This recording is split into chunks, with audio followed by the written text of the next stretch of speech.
Good morning, Chicago Cubs fans. We are back with another edition of Cubs Daily. My name is Steven Ryan. The Cubs pay tribute to Kyle Hendricks, the last member of the 2016 starting pitching staff, has hung them up officially. Class is dismissed. We're going to talk about him. We're going to talk about PCA being honored to play Team USA baseball at this year's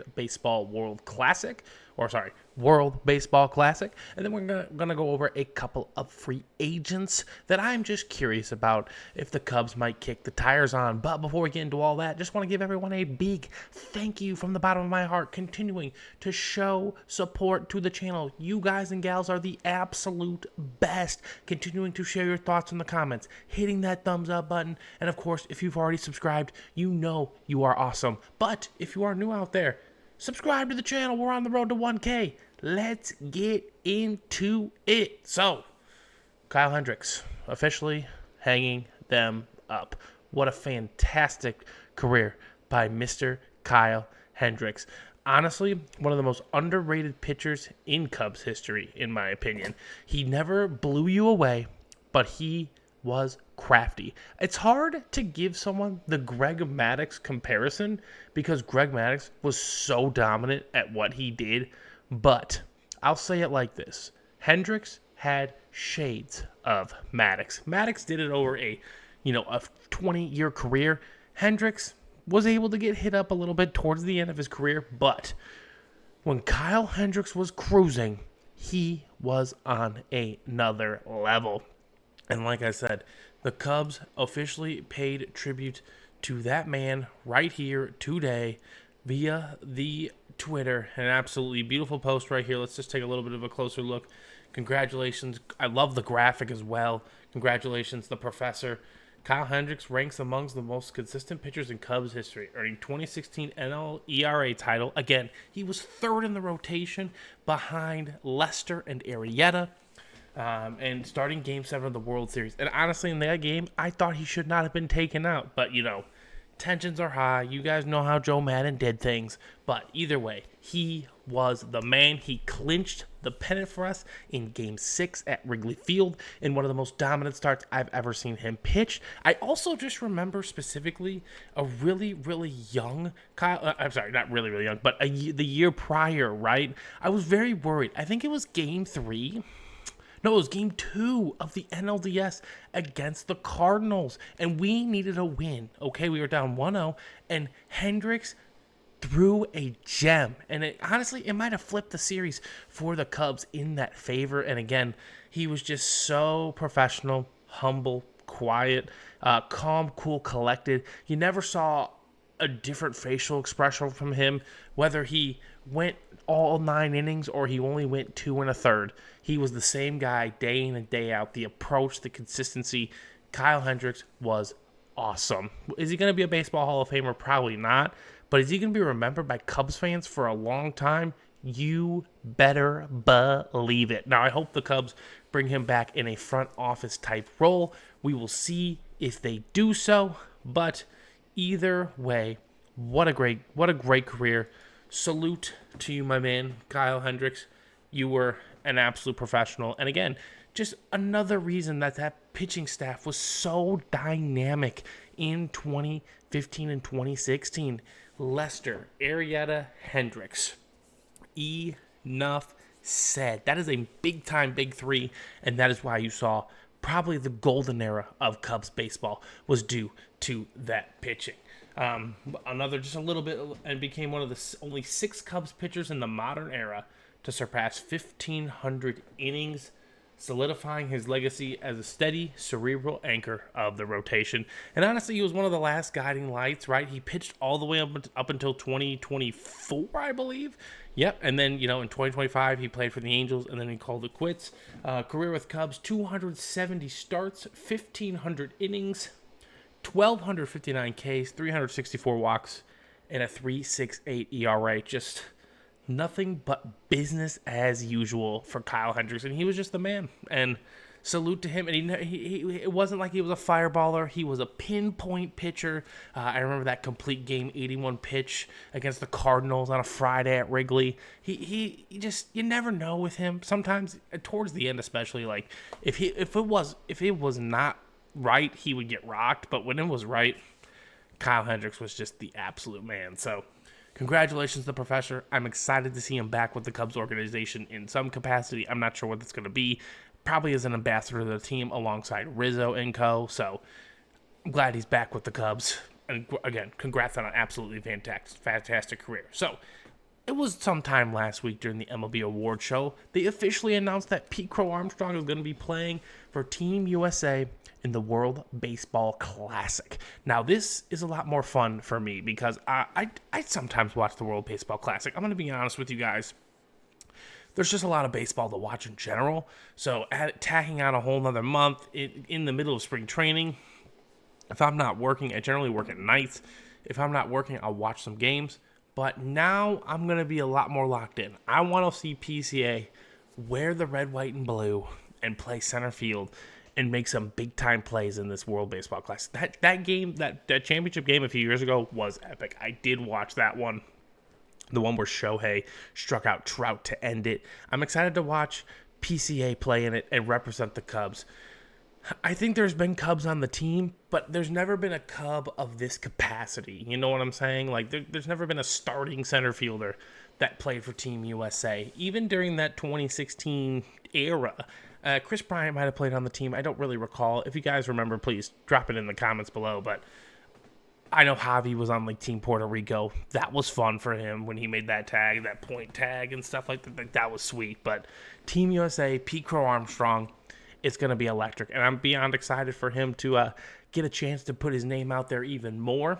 Hopefully he doesn't mess with him too much, but maybe that live in-game competition is what really sparks him and fuels him for an absolutely fantastic fourth season with the Cubs. And, you know, this kind of happens in basketball sometimes. So, again, basketball and baseball are different, but sometimes when a player goes over and plays for Team USA in basketball, they come back and have a really nice next season because they're just around all that talent and they soak up so much knowledge. So hopefully he can go there, learn some thing or two from some of the game's greats, and continue to show that power and flash and superstardom that we all know PCA to have. Okay, so let's get into some potential free agents that I think the Cubs should be looking at. And again, I know this one's a very long shot, but I like him. I really do think that right-handed batters at Wrigley have a lot more advantages than per se a left-handed hitter, right? If the wind's blowing in directly from the lake, the right-handed batter, yeah, the ball gets knocked down, but it kind of only gets blown to the side. It doesn't necessarily get knocked down like it would a dead pull hitter like a Kyle Tucker or a Kyle Schwarber. So I'm just curious as to what Pete Alonso's going to cost. I'm not sure what he's projected to get. Let's see, maybe the old Google machine can help us out. Pete Alonso projected contract. Yeah, he's probably going to have to split time somewhere. With Michael Busch, which again, I know we want Michael Busch to play. I'm not disagreeing with that, but come on, ladies and gentlemen. If this is true, if this is at all true, Pete Alonso's projected contract varies.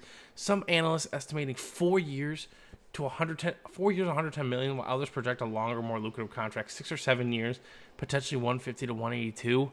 If the Cubs can get right in between there, that is a great deal.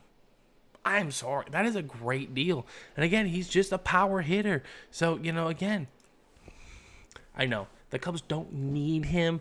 And I think I talked about it in the video yesterday. I really think if the Cubs are going to get a big bat, they're going to trade for the bat. So that kind of leaves Pete Alonso out on the table. But again, this is someone you need to kick the tires on, okay? We've had interest in Pete Alonso before. We had interest in trading for him. And those rumors kind of did dissipate. Obviously, the Mets signed him to a 2-year deal. He opted out.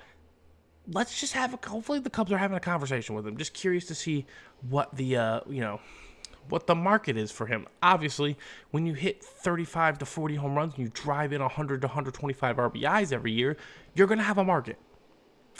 you're just going to have a market. So I'm curious to see who's going to sign him. I don't think he's going to stay with the Mets, but the Red Sox is another one I've heard with him as well. His ability at first base defensively is not great. It's not god-awful either, but again, I would not be signing him for that. I would be signing him for the bat. You know what I'm saying? And again, he is limited in terms of his ability to play position. So, yeah, we would be signing him for our DH. Plain and simple. So, we do need someone to designatedly hit the baseball. He would be a fantastic fit on that front. And I think the Cubs should strongly consider it. Again, what Pete Alonso did. So, this is 3 days ago, according to Newsweek. Pete Alonso projected to sign Blockbuster 5-year, $150 million deal.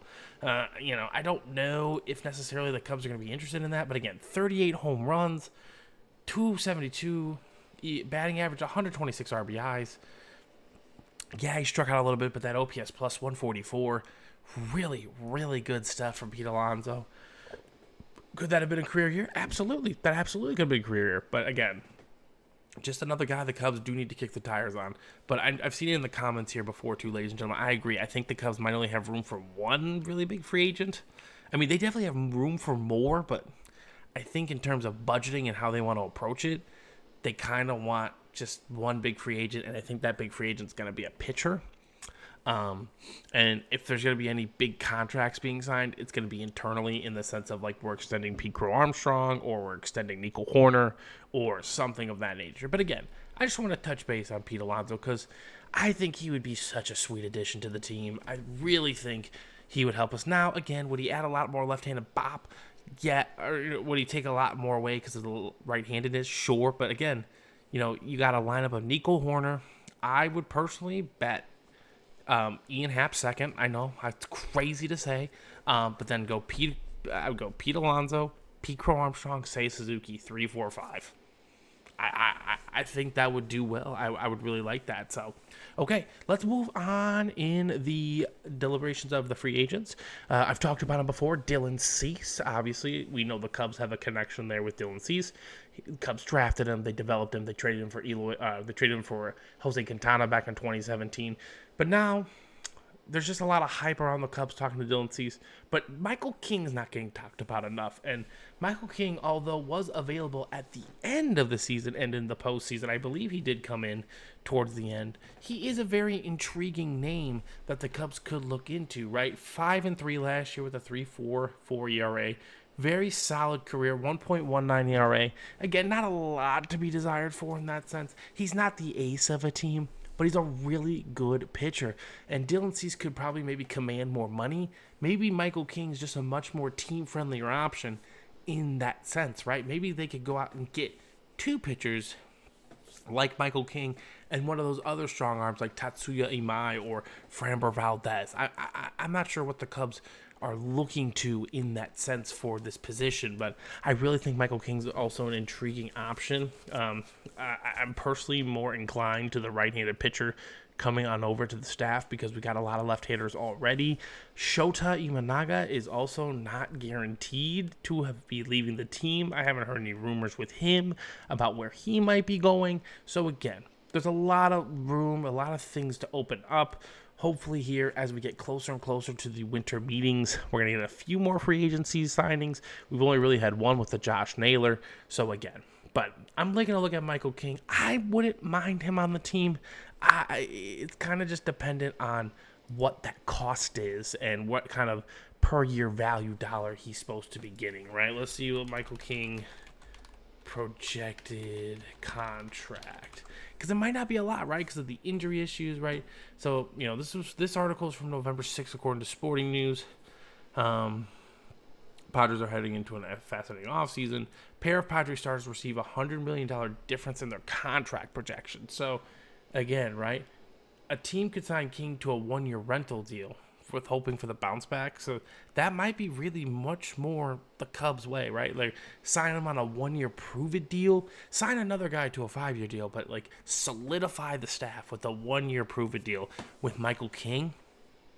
That's something I'm intrigued about. I'm actually kind of intrigued by that. We've talked about it in the comment section before as well. Maybe a six-man rotation just to kind of keep all the arms healthy for as long as possible.